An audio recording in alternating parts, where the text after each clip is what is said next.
Kali ini akan disampaikan kisah atau sejarah tentang Hari Pahlawan yang kita peringati oleh bangsa Indonesia setiap tanggal 10 November.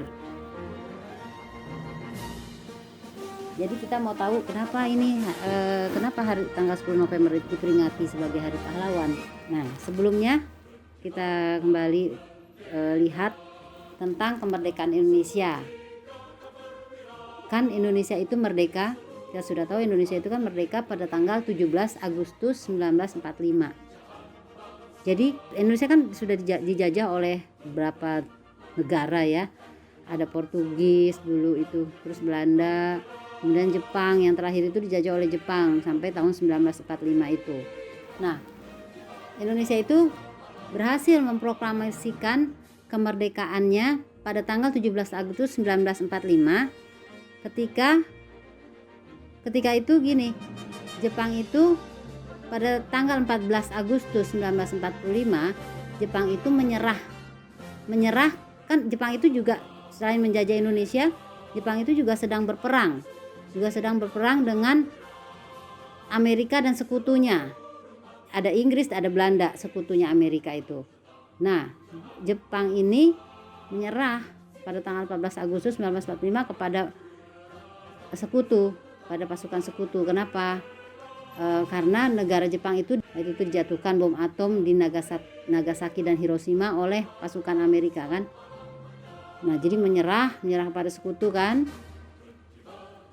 Sehingga dengan menyerahnya Jepang pada sekutu, di Indonesia pun terjadi kekosongan kekuasaan. Tidak ada yang berkuasa di Indonesia, sehingga hal itu dengan sangat gerak cepat itu oleh tokoh-tokoh bangsa dan rakyat Indonesia, oleh tokoh bangsa dan tokoh pemuda waktu itu mendesak tokoh bangsa Indonesia untuk memproklamirkan kemerdekaan Indonesia. Akhirnya berhasil ya, kemerdekaan Indonesia itu berhasil diproklamasikan pada tanggal 17 Agustus 1945 oleh Soekarno dan Hatta, yang kemudian menjadi presiden dan wakil presiden Republik Indonesia yang pertama. Rakyat kan sangat bersukacita ya menyambut kemerdekaan itu. Ini ada dari beberapa sumber tulisan ya. Jadi setelah Indonesia merdeka 17 Agustus 1945 itu, pemerintah Indonesia sudah ada kan, pemerintah Indonesia ya, presidennya Soekarno, kemudian wakil presidennya Muhammad Hatta. Nah, itu pemerintah Indonesia itu mengeluarkan maklumat itu seperti perintah ya, bukan pengumuman lah, semacam pengumuman supaya dilakukan pengibaran bendera nasional Sangsaka Merah Putih di seluruh Indonesia oleh rakyat Indonesia. Wah, tentu hal ini kan sangat disambut gembira ya oleh rakyat Indonesia. Tetapi ini pada bulan September tahun 1945 itu juga datang itu tentara Inggris yang merupakan tentara sekutu ya. Kan tentara itu kan termasuk tentara sekutu kan. Tentara Inggris yang tergabung dalam tentara sekutu, mereka datang bersama dengan tentara Belanda yang sekutu mereka juga, itu tentara Belanda. Yang tentara Belanda itu namanya NICA, tentara NICA, Netherlands Indies Civil Administration. Nah, mereka datang tuh, tentara Inggris bersama tentara Belanda NICA itu. Mereka itu ditugaskan, kan mereka kan atas nama pasukan sekutu ya. Nah, mereka itu ditugaskan oleh sekutu untuk melucuti tentara Jepang yang masih ada di Indonesia, yaitu pada saat itu di Surabaya ya. Di Surabaya, mereka datang ke Surabaya, mereka ditugaskan untuk melucuti tentara Jepang dan bertugas juga untuk memulangkan mereka, tentara Jepang itu, ke negaranya, ke Jepang lagi. Gitu, mereka bertugas seperti itu. Tapi ini masalahnya, tugas ini itu juga diiringi niat mengembalikan Indonesia sebagai negara jajahan Belanda. Nah, tentu saja kan pihak Indonesia nih yang tahu kan tentang niat itu kan marah ya, nggak mau kan, masa sudah merdeka mau dikasih mau dijajah lagi, mau dikasihkan lagi ke Belanda. Jadi hal itu tuh memicu kemarahan warga Surabaya, rakyat Indonesia yang ada di Surabaya, karena merasa Belanda tidak mengakui kemerdekaan Indonesia.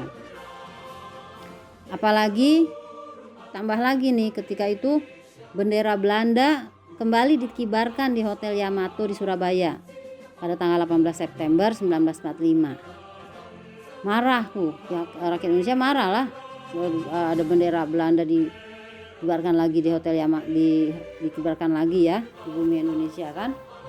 Akhirnya keesokan harinya rakyat Indonesia di Surabaya itu mendatangi Hotel Yamato itu, kemudian mereka merobek bendera Belanda. Nah, dirobek bendera Belanda apa? Bagian birunya dirobek. Jadi kan bendera Belanda itu seperti hampir mirip bendera Indonesia ya. Jadi atasnya merah, kemudian bawahnya putih, sama seperti bendera Indonesia.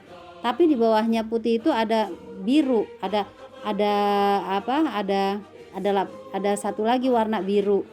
Nah, itu tuh yang biru itu, kain yang birunya disobek sehingga yang tinggal adalah bendera merah putih.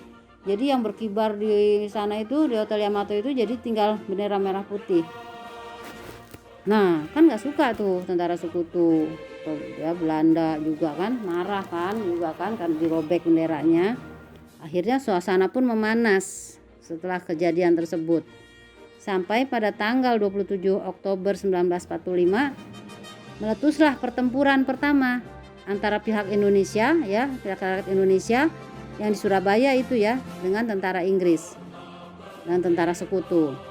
Kan udah ada pertempuran kan antara pihak Indonesia dengan tentara Inggris kan. Nah, tentara Inggris juga kewalahan dengan perlawanan dari rakyat Indonesia di Surabaya itu. Sampai itu mereka, tentara Inggris itu, sekutu itu, meminta pihak Indonesia untuk melakukan gencatan senjata. Jadi jangan nyerang, minta Indonesia jangan menyerang mereka. Kadang mereka sampai meminta Presiden Soekarno untuk menandatangani perjanjian gencatan senjata antara pihak Indonesia dengan pihak sekutu, yaitu pasukan Inggris pada tanggal 29 Oktober 1945. Tapi ada juga nih ditulis bahwa sebenarnya mereka ini, tentara Inggris ya, tentara sekutu ini meminta gencatan senjata tuh sebenarnya ada maksudnya. Jadi mau supaya jangan ada penyerangan dulu dari Indonesia. Kenapa? Karena mereka ingin menghimpun kekuatan dulu supaya mereka kuat untuk bisa menyerang Indonesia. Nah, itu kan gak benar ya.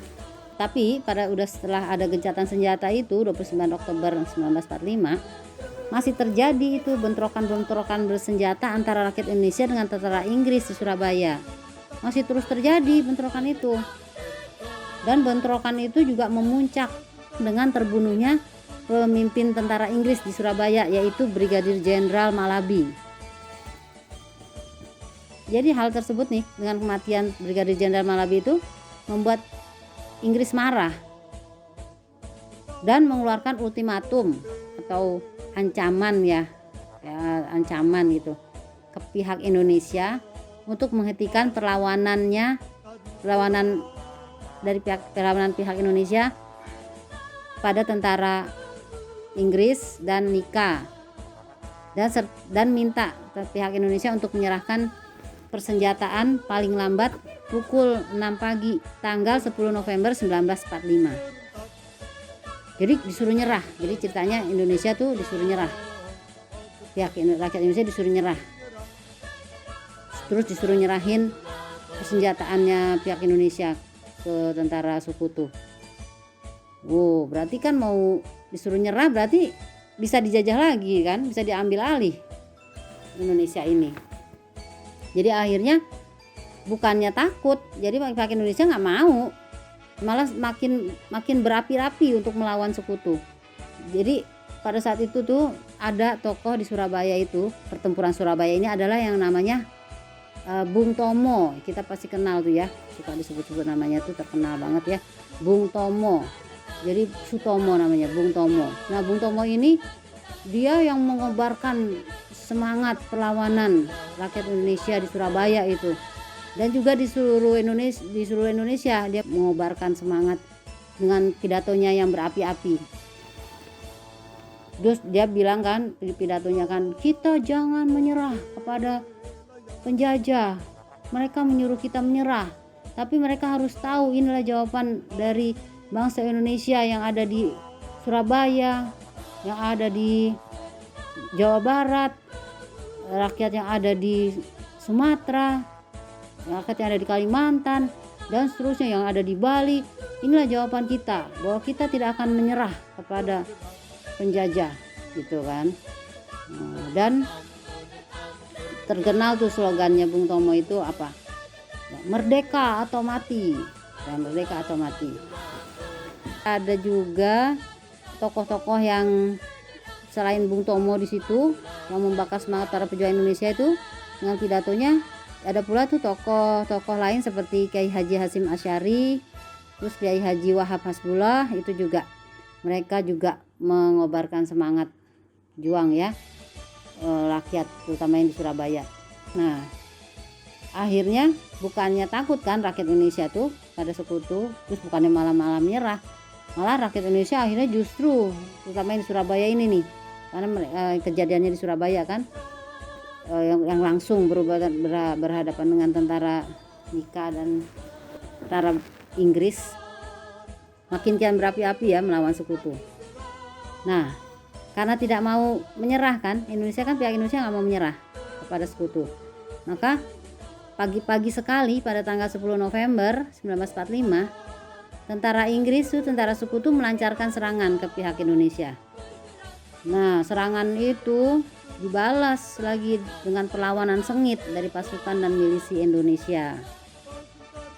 Pada pertempuran ini nih, pada pertempuran yang dimulai tanggal 10 November ini berlangsung cukup panjang.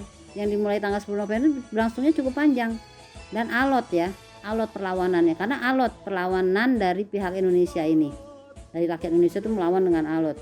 Dan pertempuran ini baru mereda sekitar 3 minggu kemudian. Jadi perlu dicatat juga nih, semangat perlawanan rakyat Surabaya itu lantas menularkan semangat perlawanan di berbagai daerah lain di Indonesia. Jadi rakyat Indonesia yang di lain daerah itu juga jadi ikut membantu perjuangan dalam mempertahankan kemerdekaan Indonesia saat itu. Nah, makanya karena pertempuran di Surabaya ini itu merupakan salah satu pertempuran yang terbesar yang terjadi di Indonesia dalam rangka mempertahankan kemerdekaan Indonesia, maka sebagai bentuk penghormatan atas pengorbanan para pejuang yang sudah mempertahankan kemerdekaan Indonesia itu, maka pada tanggal 10 November ditetapkan oleh pemerintah Indonesia, yaitu oleh Presiden Soekarno dengan mengeluarkan keputusan Presiden tanggal 16 Desember 1959. Itu menetapkan bahwa 10 November adalah sebagai Hari Pahlawan. Nah, gitu cerita kisah tentang kenapa jadi tanggal 10 November sebagai Hari Pahlawan ya. Nah, terus kita juga mesti ingat bahwa dalam merebut dan mempertahankan kemerdekaan Indonesia ini, itu semua rakyat dari semua kelompok tuh ikut berjuang. Gak cuman dari berbagai rakyat Indonesia, dari berbagai agama, dari berbagai suku, dari berbagai etnis, dari berbagai kelompok berjuang. Dari pelajar, dari sipil, dari ulama dan lain-lain, tokoh-tokoh masyarakat, tokoh-tokoh pendidikan juga semuanya berjuang mempertahankan, merebut dan mempertahankan kemerdekaan Indonesia. Jadi kemerdekaan Indonesia itu direbut dan dipertahankan oleh semua lapisan, oleh semua kelompok masyarakat yang beragam, baik dari agama, macam-macam agama, yaitu dan semuanya. Kemudian dari suku, semua suku juga ikut berjuang. Ada suku Minang, mungkin yang dari Kalimantan, suku Jawa, Sunda, juga dari etnis dari etnis seperti Tionghoa, Arab, atau yang lain ya, itu juga ikut berjuang merebut dan mempertahankan kemerdekaan Indonesia. Mereka punya peran, makanya jadi tidak boleh dengan itu Indonesia ini kan jadi berarti dibangun Indonesia ini bisa berdiri, bisa ada, merdeka karena hasil perjuangan dari semua keragaman masyarakat itu, dari semua masyarakat yang beragam itu. Jadi beragam itu ya, jadi beragam agama, beragam suku, etnis. Nah, makanya tidak boleh ada satupun kelompok agama atau etnis atau suku yang mengklaim atau mengaku bahwa mereka lah yang paling berhak atas Indonesia. Itu tidak ada. Jadi semuanya punya peran, punya andil. Jadi semuanya sama, semuanya berhak, punya hak yang sama sebagai warga negara Indonesia.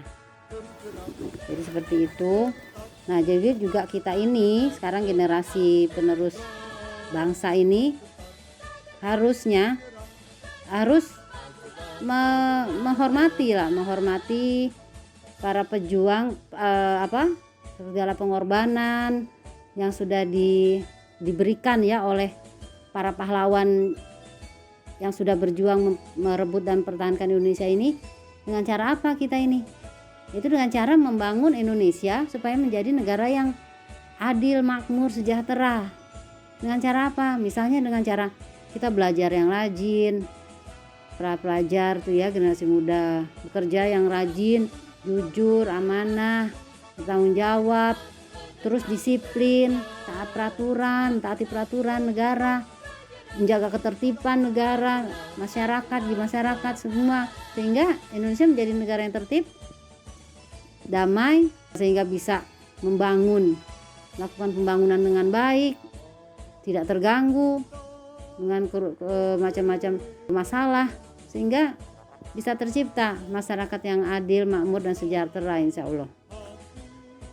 Itu juga kalau orang-orang yang melakukan itu, yang disiplin, belajar dengan baik, itu kan suatu kebenaran kan, memperjuangkan kebenaran juga kan namanya. Nah, itu juga bisa kita sebut juga sebagai pahlawan. Orang-orang seperti itu juga disebut sebagai pahlawan. Jadi kita pun bisa jadi pahlawan.